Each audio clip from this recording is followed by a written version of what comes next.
आपका फिर से सबका धन्यवाद कि आप समय निकाल कर आए हैं। जितने भी आपने सवाल किए हैं वैलिड सवाल है। आपके डाउट्स, आपकी शंकाएं सब वैलिड ही है। किसी ने कहा कि आप तो पहले सब दल को जिताए हैं तो आप पर भरोसा क्यों करें। कोई कह रहा है कि अरविंद केजरीवाल ठगा है तो अब आपको क्यों फिर से मौका दें। डॉक्टर साहब ने तो पूरा 77 से पूरा हिस्ट्री ही पढ़ के बताया। 77 से ही 47 से तो ज्यादा आप राजनीति का आपको आइडिया नहीं है। मेरे भाई, कम से कम खुशी की बात यह है कि आप में इतनी चेतना बची हुई है, इतना हिम्मत बचा हुआ है कि आप आकर कुछ समाज या अपने विषय में कुछ बोल पा रहे हैं। जनसुराज की सबसे बड़ी ताकत, सफलता यही है कि इतने अपने आप को प्रबुद्ध कहने वाले लोग एक क्वासाई पॉलिटिकल प्लेटफॉर्म पर आकर बैठे हुए हैं। न तो नेता और को तो देख के आप पहले डर के मारे भागते हैं कि चंदा उंदा लेगा, क्या करेगा क्या नहीं करेगा। आप यहाँ आए हुए हैं और इस घबराहट में नहीं है कि आपसे कोई कुछ ले लेगा, और आपकी हिम्मत हो रही है कि आप खड़ा होकर सवाल पूछ रहे हैं। ये जनसुराज की पहली ताकत और सफलता है। आप जितने यहाँ डॉक्टर सज्जन बैठे हुए हैं जिन्होंने पूछा कि स्वास्थ्य व्यवस्था को आप कैसे सुधारिएगा, आप लोगों में कई लोगों को अपने अपने स्वास्थ्य मंत्रियों से भी मिलने का अवसर मिला होगा। उनसे कभी नहीं पूछे होंगे, क्योंकि बिहार सरकार में स्वास्थ्य विभाग का एक ही कार्यक्रम है, पता करो कौन डॉक्टर का सबसे ज्यादा प्रैक्टिस चलता है, उसका ट्रांसफर करो और उससे बदले में पैसा का उपाय करो। लेकिन आप में से किसी भी डॉक्टर ने आज तक ये हिम्मत नहीं की होगी कि जाकर पूछे स्वास्थ्य मंत्री से, जिसको आप वोट दबाते रहे हैं, कि भैया ये आप स्वास्थ्य सुधारने के लिए क्या करेंगे। पीछे सज्जन ने हमसे माल न्यूट्रिशन की भी बात पूछी है, अलग अलग आपने सवाल किया है, तो आप उन सवालों पर आएंगे, एक एक सवाल का जवाब भी देंगे।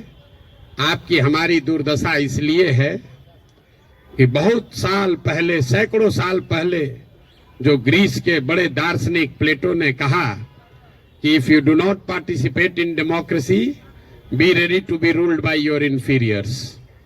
अगर समाज में, राजनीति में आप भागीदार नहीं बनोगे तो इस बात के लिए तैयार रहो कि कोई मूर्ख आदमी राजा बनकर आप पर शासन करेगा।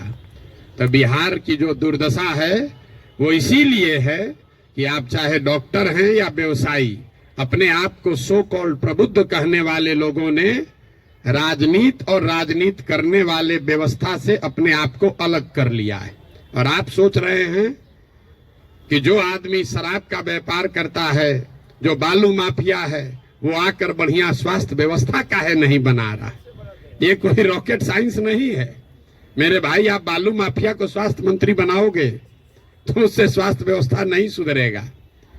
तो अगर आप गलत आदमी का चुनाव करेंगे तो गलत ही होगा। अब मैं शुरुआत करूंगा भाई साहब के सवाल से, क्योंकि इन्होंने वो व्यक्तिगत एक सवाल उठाया है कि आप अब बहुत बड़े ज्ञानी बन रहे हैं, आप ही तो इन लोगों को बढ़ाए। ठीक तो बात है मेरे भाई, हमको आप बहुत ज्यादा क्रेडिट दे रहे हैं। कोई किसी को बना नहीं सकता है। हाँ, ये जरूर बात है कि पिछले 10 बरस में इनमें से कई नेताओं को, दलों को बढ़ाने में हमने कंधा लगाया है। नीतीश कुमार को हमने नहीं बनाया है, लेकिन नीतीश कुमार का जब दुर्दिन हुआ था तो उनको जिताने में मदद की थी, तो वो उसका उतना दोष हमारा है। लेकिन आप यहाँ आज क्यों आए? आप प्रशांत किशोर को सुनने नहीं आए, आप किसी साधारण डॉक्टर के लड़के को सुनने नहीं आए हैं। आप यहाँ इसलिए भी नहीं आए हैं कि हम 2 बरस से पैदल चल रहे हैं। हम 20 बरस पैदल चलेंगे तो एक डॉक्टर अपना 1 मिनट समय नहीं छोड़ेगा।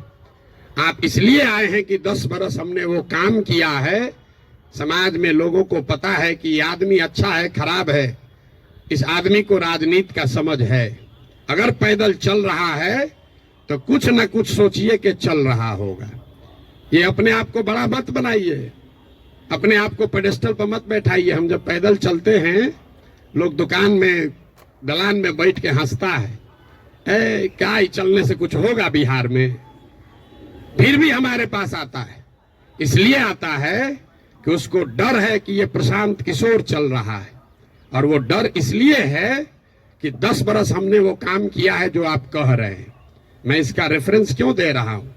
क्योंकि मैं किसी मुख्यमंत्री का लड़का नहीं हूं, मैं किसी प्रधानमंत्री का लड़का नहीं हूं, मैं एक साधारण डॉक्टर का लड़का हूं और मेरा काम ही मेरा पहचान है। वो काम किए हैं तब आज हमको सुनने आए हैं। हम आपको ज्ञान देंगे कि कैसे चुनाव होगा, आप सुनिएगा। अगर हमने 10 बरस वो काम नहीं किया होता आप वो बात नहीं सुनते। लेकिन लालू यादव का लड़का, राजीव गांधी का लड़का अगर आकर आपको ज्ञान दे तो चाहे जीवन में एक भी चुनाव न जीता हो, आप उसकी बात को खूब गौर से सुनिएगा, क्योंकि वो बड़े बाप का लड़का है। तो ये आप बात समझिए कि हमने उनको बनाया नहीं है, और अगर बनाया है तो उसको सुधारने का भी जिम्मा हम ही लेकर चल रहे हैं। आप कुछ नहीं कर रहे हैं। आप पहले भी कमेंट्री कर रहे थे, अभी भी कमेंट्री कर रहे हैं। किसी ने कहा आप पर भरोसा कैसे करें? आप पढ़े लिखे व्यक्ति हैं, अपने आप को प्रबुद्ध बताते हैं। आपसे ज्यादा तो गांव वाले जानते हैं जनसुराज के बारे में। 2 बरस से हम गांव गांव में घूमकर हमारे वोकल कॉर्ड में गांठ पड़ गया। ये बताते बताते कभी जीवन में हमने किसी से वोट नहीं मांगा। हम लोगों को यही बता रहे हैं कि हम पर भरोसा मत करो, किसी दल पर भरोसा मत करो, अपने बच्चों के लिए जगो, वोट अपने बच्चों के लिए दो। गांव वाले को बता रहे हैं, उसको समझ में आ रहा है, लेकिन यहाँ के आदमी को समझ में नहीं आएगा। और आप उससे बेहतर नहीं हैं। ये पढ़े लिखे लोगों को भ्रम है कि हम लोग बड़ा अच्छा है। बिहार का दुर्दशा इसलिए है कि यहाँ का लोग पढ़ा लिखा नहीं है। तो 2-3 ये जो राजनीति का भ्रम है वो आपको दूर कर देते हैं। बहुत लोगों को लगता है कि जो पढ़ा लिखा नहीं है इसलिए बिहार का दुर्दशा है। इस भ्रम को बिल्कुल दिमाग से हटा दीजिए। जितनी गलती पढ़े लिखे लोग कर रहे हैं उससे कम गलती अनपढ़ लोग कर रहे हैं। जितनी अगर जाति की बात ले लीजिए, हिंदू मुसलमान की बात ले लीजिए, भ्रष्टाचार की बात ले लीजिए, तो पटना में जितने लोगों को आप जिता रहे हैं, पीछे के लोग तो फिर भी उलट पलट रहे हैं। पटना का विधायक पिछले 20-20 बरस से चुनाव नहीं हारे हैं लोग। और पटना की क्या दुर्दशा है आप लोगों को पता है। तो पढ़ा लिखा वोटर कहीं इस बात का प्रमाण नहीं है। जब देश आजाद हुआ तो इस देश में कुल 18% लोग साक्षर थे, 82% लोग निरक्षर थे। 82% इलिटरेट समाज ने गांधी को अपना नेता बनाया, अंबेडकर को, नेहरू को, पटेल को, बोस को चुना। आज पेपर पे बिहार में 77% लोग पढ़े लिखे हैं, और आपने पिछले 30 बरस में किसको नेता बनाया है ये आपको हमको बेहतर पता है। इस बात का प्रमाण नहीं है कि पढ़ाई लिखाई से आप अच्छा वोटर बन जाएंगे। मनमोहन सिंह जी देश में जीवन में सिर्फ एक ही बार चुनाव लड़े, दक्षिण दिल्ली से चुनाव लड़े, और बीजेपी के एक साधारण कार्यकर्ता से चुनाव हार गए। बीजेपी के एक साधारण कार्यकर्ता ने मनमोहन सिंह जैसे बड़े इकोनॉमिस्ट को चुनाव हरा दिया। और वो चुनाव झंझारपुर से नहीं लड़े, वो चुनाव मधुबनी से नहीं लड़े, बिहार से नहीं लड़े कि जाति पर सब वोट पड़ता है। दक्षिण दिल्ली के उस लोकसभा से लड़े जहां पर सबसे ज्यादा पढ़े लिखे, सबसे ज्यादा high capita per capita income वाले लोग वोटर हैं। उन्होंने मनमोहन सिंह जैसे बड़े इकोनॉमिस्ट को छोड़कर एक साधारण कार्यकर्ता को चुना। इसका कोई प्रमाण नहीं है। हम लोग घर में कहते हैं कि हमारी दादी पढ़ी लिखी नहीं थी लेकिन बड़ा समझदार थी। लड़का पढ़ लिख गया है लेकिन बड़ा लंपट है।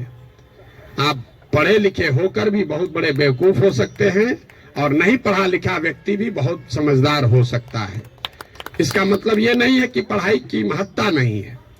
पढ़ाई सिर्फ आपको इतना ही करता है कि आप इंफॉर्मेशन को प्रोसेस करने की आपकी क्षमता बढ़ जाती है, उसको आर्टिकुलेट करके प्रेजेंट करने की आपकी क्षमता बढ़ जाती है। आपकी प्रोसेस, आप उससे बहुत वाइज हो जाएंगे, ऐसी बात नहीं है। दूसरा जो भ्रम आपने बताया, बिहार में तो सब वोट जाते पर पड़ता है, भाई साहब ने बताया, आपने उसका काउंटर भी किया। लेकिन ये सबसे ज्यादा पूछे जाने वाला सवाल है। पिछले 2 बरस से हर आदमी, हर सभा, हर मीटिंग में ये कोई ना कोई जरूर पूछता है, भैया सब तो ठीक है, जाति से कैसे निपटिएगा। तो पहली बात तो ये समझिए कि जाति जो है वो सिर्फ बिहार की सच्चाई नहीं है, जाति पूरे भारत की सच्चाई है, यहाँ के समाज की सच्चाई है। जाति की महत्ता जितनी बिहार में है, इतनी ही आंध्र प्रदेश में है, इतना ही कर्नाटक में है, इतना ही गुजरात में है, इतना ही यूपी में है। आप में से कोई भी ऐसा आदमी नहीं है यहाँ जो उन राज्यों में जाकर राजनीति किया है या वहां चुनाव लड़ाया है। आप हमको बताइए, वोकालिगा और लिंगायत अगर कर्नाटक में नहीं है तो क्या बिहार में है? पटेल और क्षत्रिय अगर गुजरात में नहीं है तो क्या बिहार में है? कहाँ जाति नहीं है? जाति हर जगह है। और जाति, ये आपको हमको हमारे दिमाग में ये बैठा दिया गया है कि बिहार में सब चीज जाति पर ही होता है। इस चीज को एग्जामिन कीजिए कि क्या बिहार में सब लोग वोट जाति पर देते हैं? तथ्य पर जाइए, दैनिक जागरण पर लेख पढ़कर दिमाग मत बनाइए। हम आपको 4 उदाहरण अभी देंगे। आगे क्या होगा छोड़ दीजिए, पीछे क्या हुआ है वो बताते हैं, आपको अपने आंख खुलेगा। 1984 में बिहार में कांग्रेस को बहुत बड़ी सफलता मिली थी। करीब करीब उस समय बिहार झारखंड जो एक साथ था, 54 में 53 सांसद कांग्रेस के जीते थे। यहां बैठे जितने साथी हैं उनसे पूछूंगा उस समय कांग्रेस को कैसे वोट पड़ गया। राजीव गांधी के जाति के बहुत लोग तो नहीं रहते हैं बिहार में, तो आप बताएंगे कि वोट राजीव गांधी को नहीं पड़ा, वो तो इंदिरा गांधी की मृत्यु हुई। उस मृत्यु से जो सहानुभूति की लहर बनी उसमें जाति पाति छोड़कर सबने कांग्रेस को वोट दिया। सब लोग मुड़ी हिला रहा है, उसको लिख लीजिए। फिर पूछेंगे 1989 में इसी बिहार में क्या हुआ? बीपी सिंह जी के नेतृत्व में कैसे पूरा जनता दल बिहार जीत गया? आप में से ज्यादातर लोग बताएंगे कि जनता दल को वोट नहीं पड़ा। वोट उस समय पड़ा बोफोर्स के नाम पर। बहुत बड़ा एक माहौल बन गया था भ्रष्टाचार के खिलाफ। लोगों ने कहा राजा नहीं फकीर है, देश का तकदीर है। सब ने जाकर बीपी सिंह को वोट दिया। इसको भी नोट कर लीजिए। फिर आपसे पूछेंगे 2014 में क्या हुआ? मोदी जीत गए, भाजपा कैसे जीत गया बिहार में? तो आप कहेंगे भाजपा का तो कोई ताकत ही नहीं था। वोट भाजपा को नहीं पड़ा, मोदी को पड़ा। मोदी के नाम पर ऐसी लहर बन गई कि समाज के हर वर्ग ने जाकर मोदी को वोट दिया। फिर आपसे पूछेंगे 2019 में क्या हुआ? तो लोग बताएंगे यहाँ राजनीति तो सब बात करता है कि भैया एकदम कांटे का मुकाबला था। ये जो पुलवामा हुआ ना, उसके बाद समझिए कि हर जात का आदमी जाकर मोदी को ही वोट दे दिया। इन चारों चुनावों को आप कागज में लिख लीजिए।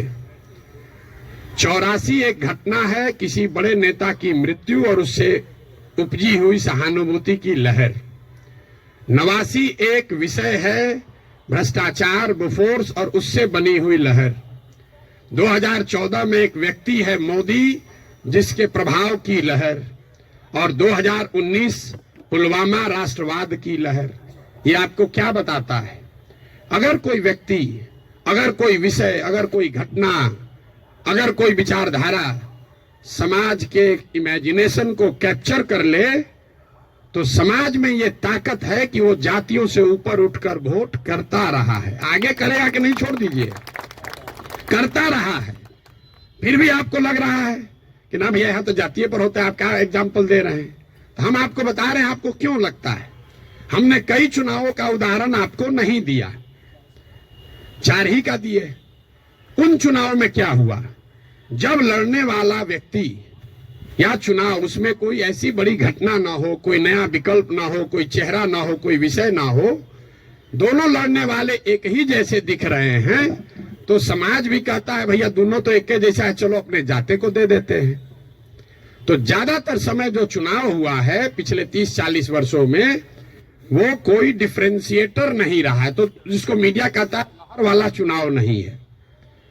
अब आप कहिएगा तो लोकसभा का चुनाव का एग्जाम्पल दिए हैं, विधानसभा में ऐसा नहीं होगा। विधानसभा का एग्जाम्पल देख लीजिए।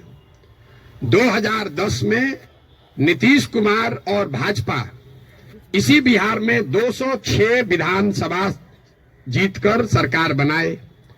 उस समय नीतीश और भाजपा के गठबंधन में मोदी जी नहीं थे, मोदी जी का नाम इतना बड़ा नहीं था, अमित शाह नहीं थे, भाजपा की इतनी ताकत नहीं थी। उनके सामने उनका मुकाबला था लालू जी के गठबंधन से, जिसमें लालू जी थे, कांग्रेस थी और रामविलास पासवान जी थे। लालू जी की ताकत आज के तेजस्वी यादव से तो निश्चित तौर पर ज्यादा थी 2009 में। रामविलास जी की ताकत उनके लड़के से ज्यादा थी, और कांग्रेस भी उस समय 2009 में देश में सत्ता में थी। इसके बावजूद 2010 के चुनाव में एनडीए को, नीतीश और भाजपा को 206 सीट आया। वही गठबंधन जब वो 2020 में लड़े तो इस बार भाजपा के साथ मोदी भी हैं, अमित शाह भी हैं, देश में भाजपा की ताकत बढ़ी हुई है। दूसरे साइड एनडीए में अब लालू जी के जगह तेजस्वी जी आ गए थे। रामविलास जी का दल तो उस गठबंधन में था ही नहीं, और कांग्रेस की भी ताकत कमी हुई। लेकिन एनडीए गठबंधन को 125 सीट भी मिलने में दम निकल गया। क्यों? क्या एनडीए को वोट देने वाले सारे जाति के लोग बिहार छोड़कर चले गए? नहीं, ऐसा इसलिए हुआ कि 2005 से लेकर 2009 की जो पहली सरकार नीतीश की चली थी, समाज का हर वर्ग ये समझता था कि नहीं, इसमें कुछ न कुछ काम हुआ है। तो जातीय समीकरण भी था और काम भी था, तो 206 सीट आया। लेकिन उसी बिहार में जब नीतीश का काम खराब हुआ तो उसी एनडीए गठबंधन को 125 सीट आया। आपको लोकसभा का उदाहरण दिया, विधानसभा का उदाहरण दिया, अब आपको मुखिया का उदाहरण दे देते। पिछले बार मुखिया के चुनाव में बिहार में 80% मुखिया चुनाव हार गया है, 80%, और वार्ड सदस्य करीब करीब 95%। सब लोग अपने जाति से जीत कर आए थे। कैसे हार गए चुनाव? ये भ्रम मत पालिए कि जाति से ही सब होता है। अगर सिर्फ जाति से, फिर कहेगा भैया कैसे आप हो सकता है? बिहार में नीतीश कुमार के जाति के कितने लोग रहते हैं? 2-2.5% रहते होंगे। लालू जी के जाति के कितने लोग रहते हैं? 15% लोग रहते हैं। आप पूरे भारतवर्ष में जो कहीं भी जहां भी मुख्यमंत्री है, आंख बंद करके जाके देख लीजिएगा, कोई भी ऐसा आदमी किसी राज्य में मुख्यमंत्री नहीं है जो वहां के जाति की, जिसके जाति की संख्या सबसे ज्यादा है। ये उल्टा चलता है। ये आपको हमको लगता है कि जिसका जाति संख्या ज्यादा रहेगा मुख्यमंत्री बन जाएगा। जिसकी जाति की संख्या सबसे ज्यादा हो, उस जाति के आदमी को वो राज्य जीतना करीब करीब इम्पॉसिबल है, नहीं जीत सकता है। क्योंकि उस जाति से दूसरे समाज के लोग डरते हैं। वो सोचता है ये आएगा तो सब कब्जा कर लेगा, तो उसके खिलाफ कंसोलिडेशन भी होता है। आप यही नहीं, बंगाल देख लीजिए, यूपी देख लीजिए, तेलंगाना देख लीजिए, आंध्र देख लीजिए। आंध्र प्रदेश में भी नायडू जीत कर आए, कंबक कम्युनिटी के हैं, उसकी जाति की संख्या 6% है। बगल में योगी जी हैं, राजपूतों की संख्या 4% है। उसके बगल में मध्य प्रदेश में यादव जी हैं, उनकी संख्या 5% से कम है। राजस्थान देख लीजिए, आप कहिए वो तो भाजपा का है, जितना रीजनल पार्टी है सबका उठाकर देख लीजिए, कहीं पर भी जिस जाति की संख्या सबसे ज्यादा है उसका नेता मुख्यमंत्री नहीं है। अब फिर यहाँ गलथेथाई का आदत है, कहेगा ना नीतीश तो पिछड़ा का नेता है। तो भाई अगर कोई नीतीश जी पिछड़ा का समीकरण गोलबंदी कर सकते हैं तो आप भी कर सकते हैं। आपको कौन रोका है? किसने रोका है कि कुशवाहा का जाति का कोई नहीं कर सकता है, या कोई ब्राह्मण नहीं कर सकता है, कोई राजपूत नहीं कर सकता है? भाई अगर कुर्मी समाज का आदमी कर सकता है तो कोई मुसहर भी कर सकता है, कोई कुशवाहा भी कर सकता है, कोई राजपूत भी कर सकता है। आप में वो क्षमता होनी चाहिए, वो प्रयास करने की का मादा होना चाहिए।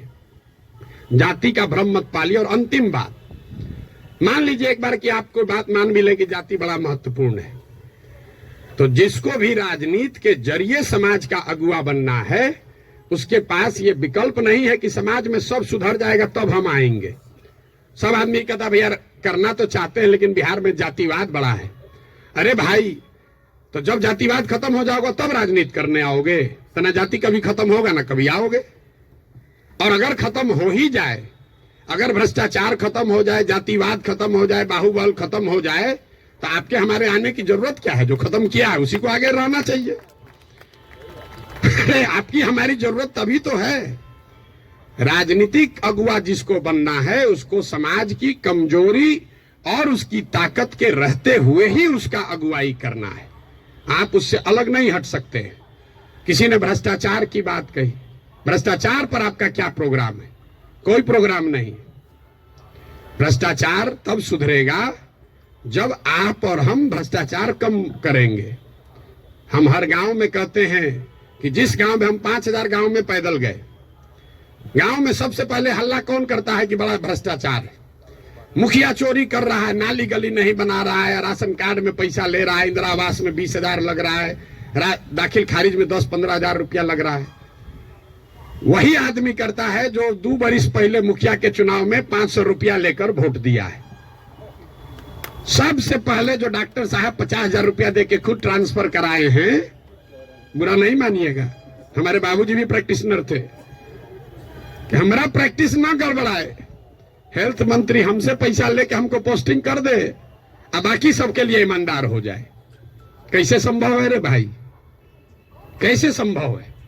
आप सोच रहे हैं कि हम 50,000 रुपया दे के क्रीम पोस्टिंग करा लें, क्रीम पोस्टिंग खाली जाके हाजिरी बनाए, सिविल सर्जन को 5,000 रुपया दे, आप प्रैक्टिस करते रहे। स्वास्थ्य व्यवस्था को सुधारने के लिए बड़ा बड़ा लंबा लेक्चर दीजिएगा, ये कभी हो सकता है? नहीं हो सकता है। स्वास्थ्य व्यवस्था को लेकर जनसुराज की क्या सोच है? बिल्कुल ये सही सवाल है। सिर्फ स्वास्थ्य व्यवस्था को लेकर नहीं, 2 संकल्प जो जनसुराज में हम लोगों ने दिया है कि बिहार के हर पंचायत का, बिहार का नहीं, हर पंचायत का 8,500 पंचायतों का हम योजना बनवा रहे हैं, पैदल चल के खुद जाकर देखकर।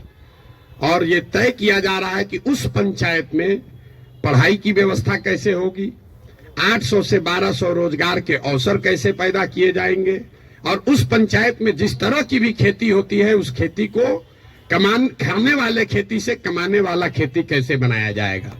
ये 8,500 कार्यक्रम, 8,500 डॉक्यूमेंट जारी करेंगे। आप में से ज्यादातर लोगों को पढ़ने का भी समय नहीं होगा, लेकिन 8,500 पंचायतों का अलग अलग योजना बनाकर जारी करेंगे चुनाव से पहले। उसके साथ साथ बिहार के विकास के लिए जो 10 महत्वपूर्ण पहलू हैं, उसमें स्वास्थ्य भी इंक्लूडेड है, उस पर भी 10 साल का विजन डॉक्यूमेंट बनाकर आपको चुनाव से पहले जारी करेंगे। ये बताएंगे कि बिहार में स्वास्थ्य की व्यवस्था को कैसे सुधारा जाए। आप उसको पढ़िए, समझिए, कुछ योगदान देना है योगदान भी दीजिए, सुझाव भी दीजिए, और अगर ठीक लगे तो अच्छा तब अपनाइए, हमारे कहने पर मत जाइए। अब आप कहिएगा कि अभी काहे नहीं जारी किए हैं? अभी इसलिए नहीं जारी किए हैं कि अगर अभी हम वो योजना जारी कर दें तो वो मेरी सोच होगी, उसमें आपकी और बिहार के लोगों की सोच समाहित नहीं है। पहले गांव गांव जाकर देखकर ये समझ रहे हैं, लोगों से पूछ रहे हैं कि क्या करना पड़ेगा। ज्यादातर आदमी कहेगा नया क्या देख लीजिएगा इसमें, हम आपको बता रहे हैं नया क्या देख लेंगे। हम भी बिहार के सरकारी स्कूल में पढ़े हैं, हमने अपने बाबूजी के क्लिनिक में देखा है 100 रुपया के मोनोसेफ नहीं खरीद पाने के वजह से इनके फ्लाइटिस के पेशेंट हाथ जोड़ के कहते हैं भैया मर जाए, लेकिन अब हम कुछ नहीं कर सकते, घर में कुछ नहीं बचा है, 100 रुपया।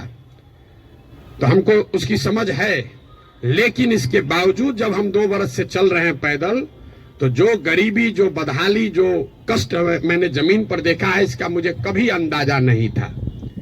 हम संयुक्त राष्ट्र संघ में पब्लिक हेल्थ में ही 10 बरस काम किए हैं, यहाँ राजनीति में से भी जुड़े रहे, लेकिन जितनी गरीबी बदहाली हम अपनी आंखों से देख रहे हैं, ये आंकड़ों से दिखने वाली गरीबी से कहीं ज्यादा है।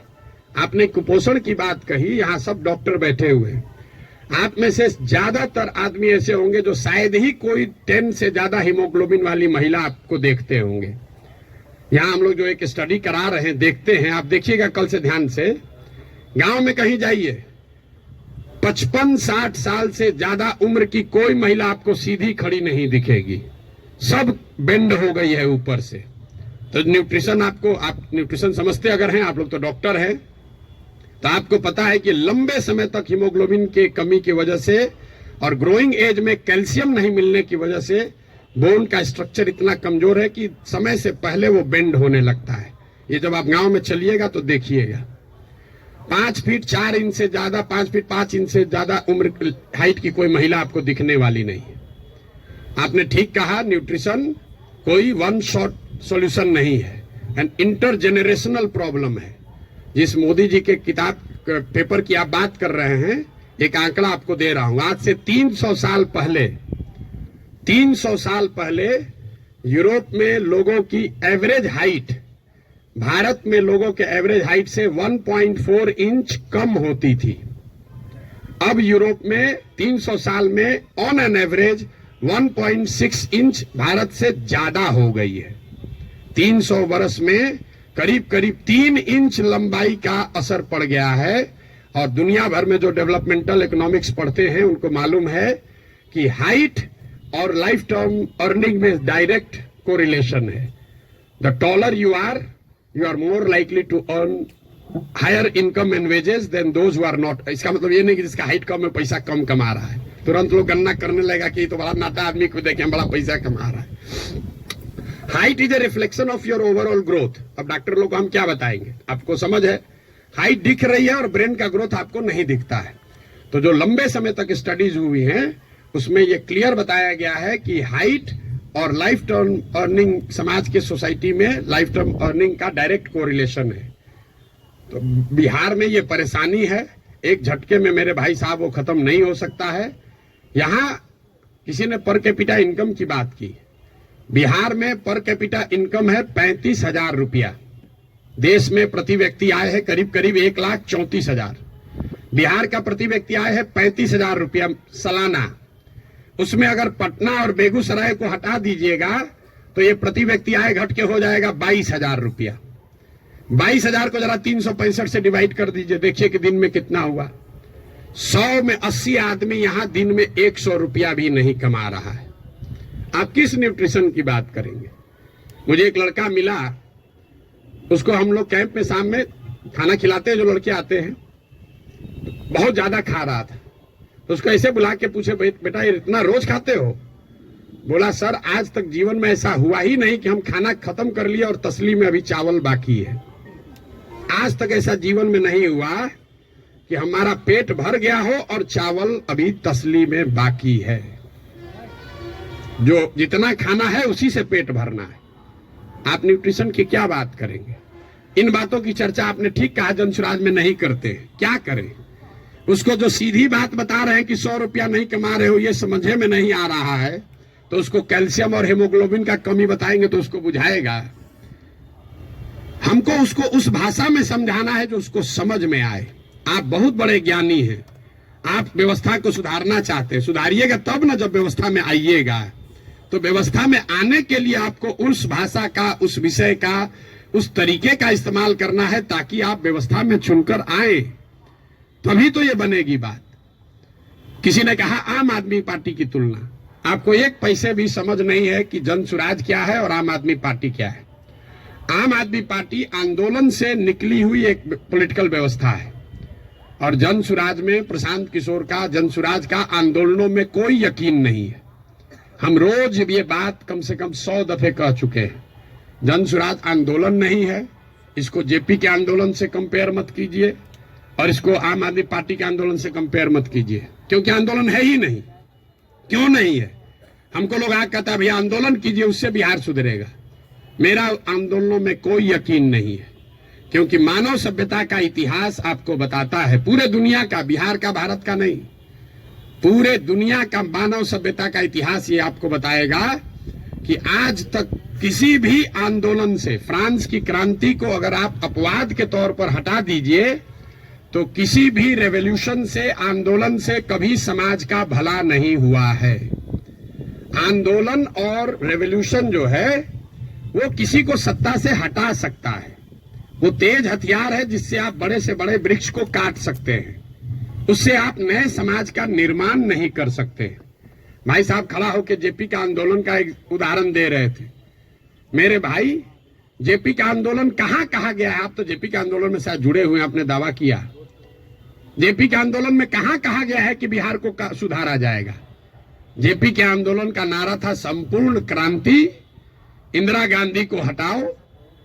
तो उस आंदोलन की, क्रांति की इतनी ताकत थी, इंदिरा गांधी को हटा दिए।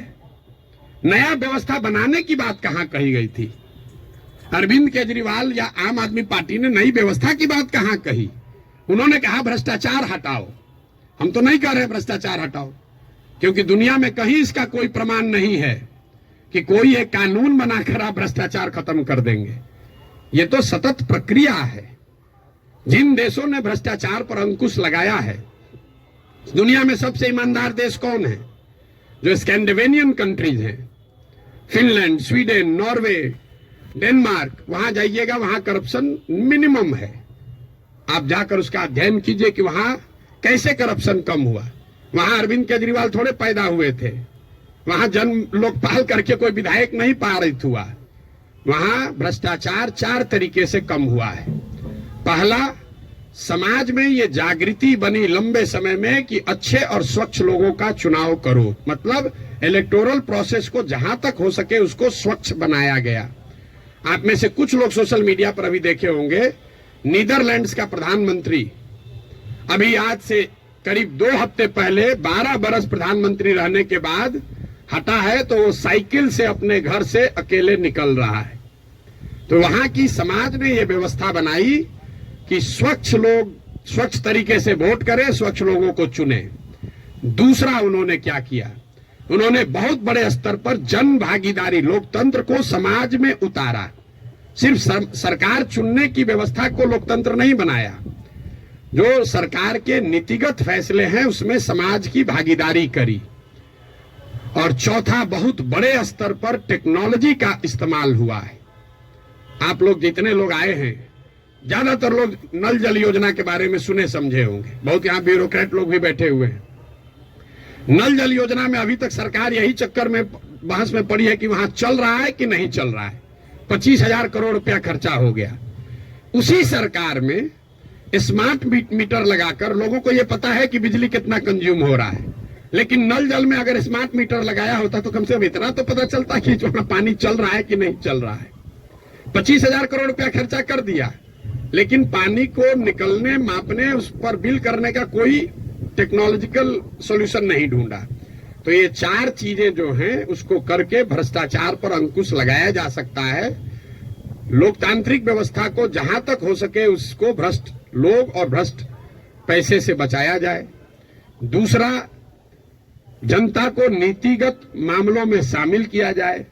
तीसरा, उनको भागीदार बनाया जाए, सरकारी सत्ता और संसाधन का विकेंद्रीकरण हो। और चौथा, बड़े पैमाने पर टेक्नोलॉजी का प्रयोग हो। अगर ये चारों का इस्तेमाल करेंगे तो भ्रष्टाचार पर अंकुश लगाया जा सकता है। खत्म ना हो सकता है, ना होने का हम दावा कर रहे हैं। तो वो सब बात मत कहिए कि आप कैसे खत्म कीजिएगा, हम ना खत्म करेंगे, हमारे बस का ही नहीं, हमारे कैसे खत्म हो जाएगा। सीओ साहब का 40 लाख रुपया लेके पोस्टिंग कीजिएगा, सीओ पैसा नहीं लेगा दाखिल खारिज में, ऐसा संभव है? 40 लाख रुपया लेकर अगर सीओ से को आप पोस्टिंग कीजिएगा, थाना दीजिएगा, अगर किसी थानेदार को 20 लाख रुपया लेके, तो पैसा कैसे नहीं लेगा? लेगा ही लेगा। अब आपका एक और सवाल लोगों का जो रहता है, भैया इस पर कैसे भरोसा करें? भाई बिल्कुल मत भरोसा करो। जो पहले से आपको ठग रहा है, आप लोग डॉक्टर हैं, जो दवा पहले से फेल है उसको इस्तेमाल करना चाहते हो, लेकिन ट्रायल मेडिसिन कैसे, ट्रायल मेडिसिन का ट्रायल कैसे होता है? आपको मालूम है कि इसकी 100% गारंटी नहीं है, लेकिन फिर भी कहते हैं अच्छा पेशेंट मर रहा है, उसका कंसेंट लेकर आप ट्रायल मेडिसिन देते हैं कि 20% भी चांस अगर कहीं लग गया तो ठीक हो जाएगा। आप जनसुराज को वही ट्रायल मेडिसिन ही समझ लीजिए। पहले वाला तो पहले से एक्सपायर है। बताइए यहाँ के लोगों के बुद्धिमत्ता का जरा आलम देखिए। जो पहले से एक्सपायर मेडिसिन है उसको देने के लिए तैयार है, लेकिन ट्रायल मेडिसिन में शायद संभावना है 10% ठीक हो जाए, हम 10% कह रहे हैं, तो उस पर आप दाव नहीं लगाना चाहते। पहले से एक्सपायर मेडिसिन को कह रहे इसी को दो। भाई किसको कंपेयर कर रहे हैं आप? अगर 2 यहां नई व्यवस्था बन रही हो तो जरूर आपका वैलिड सवाल है कि भाई आम आदमी पार्टी को दे कि जनसुराज को दे। लेकिन जब पहले से तीनों एक्सपायरी मेडिसिन है, उसके सामने कुछ भी नया हो रहा है, तो आपको तो कहना चाहिए नहीं, चलो एक बार ट्राई करके तो देखते हैं। यहाँ तो 30 वर्ष से खत्म ही हो रहा है। मेरा आपसे इतना ही अनुरोध है, आग्रह है। आपने ड्राइंग रूम में रहकर बहुत बात कर ली, अपने चैम्बर में रहकर बहुत बात कर लिया, आप समाज की चिंता करने वाले लोग हैं, लेकिन इसी अव्यवस्थित समाज से आपने अपने और अपने परिवार के लिए कुछ कर लिया है। अब ये समय है कि थोड़ा ही सही कुछ न कुछ अपने इस मिट्टी के लिए, अपने समाज के लिए वापस कीजिए। प्रशांत किशोर पर भरोसा मत कीजिए।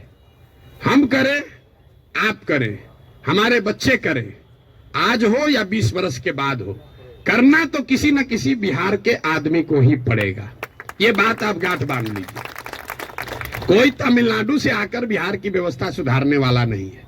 और डॉक्टरों का और बुद्धिजीवियों के लिए अंतिम बात, आपका सबसे बड़ा स्टेक है।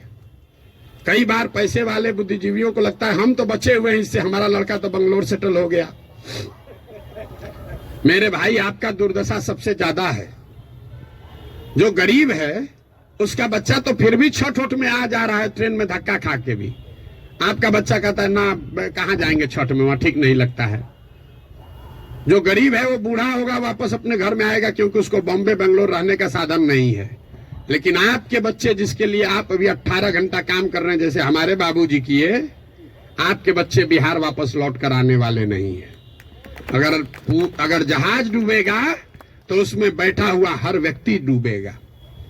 हमारे बाबूजी भी 12 घंटा, कभी संडे को भी छुट्टी नहीं लिए, रात दिन लगे रहे, घर बना रहे हैं। हमारा बेटा रहेगा यहाँ, हमारा पतोह रहेगा यहाँ, हमारा लिविंग रूम रहेगा। आज ही कोई आदमी आया था, भैया 4 बरस से आप घर नहीं गए, वहां बक्सर में मेरा घर है, सासाराम में भी घर है, 4 बरस से वहां कोई दिया बत्ती जलाने वाला भी नहीं है।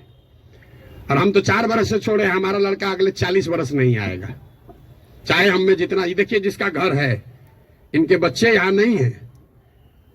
इतना बड़ा बनाए हैं पटना में, इससे बड़ी प्रॉपर्टी पटना में नहीं होगी प्राइवेट। इनके बच्चे भी यहाँ नहीं है। अगर बिहार में वो व्यवस्था होती तो इस घर को बनाने वाले लोग भी यहाँ रहते। इस घर का ये बहुत बड़ा एग्जाम्पल है। अब देखिए इसकी दशा, जब इनके बच्चे यहाँ आकर नहीं रह रहे हैं, तो आप जो अपना मेहनत कर रहे हैं बेगूसराय में, मुजफ्फरपुर में, औराई में, कटिहार में, मेरे भाई कुछ नहीं बचेगा। इसलिए आपकी हमारी जिम्मेवारी है कि समाज को बनाइए, खड़ा कीजिए। अगर वहां अच्छा स्कूल खुल गया है तो आपका बच्चा आपके साथ रह के पढ़ रहा है। अगर यहाँ अच्छी व्यवस्था हो जाएगी तो शायद आपका बच्चा आपके साथ नौकरी करते हुए बिहार में रहेगा, वरना जड़ ही खत्म हो जाएगा। हम गांव में चलते हैं, देखते हैं जितने बड़े घर पुराने बने हैं, सब करीब करीब भूत बंगला बन गया है, ढह कर खंडहर हो गया है। तो ये प्रबुद्धों को समझने सोचने का समय है। एक अवसर अगर मिला है, आपके पास जो भी क्षमता है, जिस तरीके से भी, कुछ नहीं है, आप कम से कम मन से आशीर्वाद तो दीजिए। सवाल क्या कर रहे हैं? आपको कोई कहता सवाल करने, हमको कोई दिक्कत नहीं, दिन भर आप सवाल कीजिए, हम तो दिन रात यही काम करते हैं। लेकिन सवाल करके आप किसी का भला नहीं कर रहे हैं, आप अपना ही नुकसान कर रहे हैं। अरे कुछ नहीं कीजिए, कम से कम कुछ अच्छा हो रहा है उसके समर्थन में एक आवाज तो लगाइए। वो भी नहीं कर सकते हैं, गुड विशेष आशीर्वाद तो दे सकते हैं। आपसे तो कोई पैसा मांगा नहीं, वोट तो देने आप जाइएगा नहीं, ऐसे भी वोट देने तो ऐसे भी नहीं जाइएगा।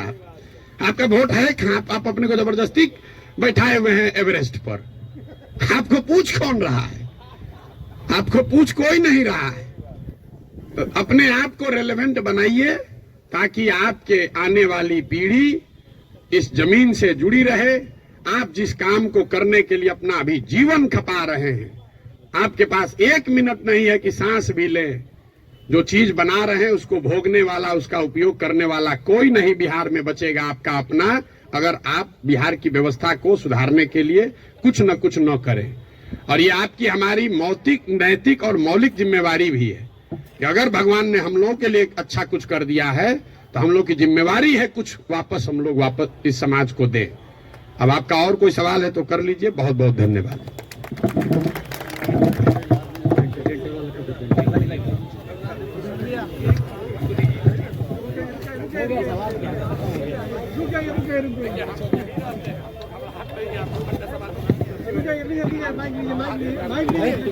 भाई ये रवि रंजन जी क्या बोल रहे हैं भाई? खत्म करना है कि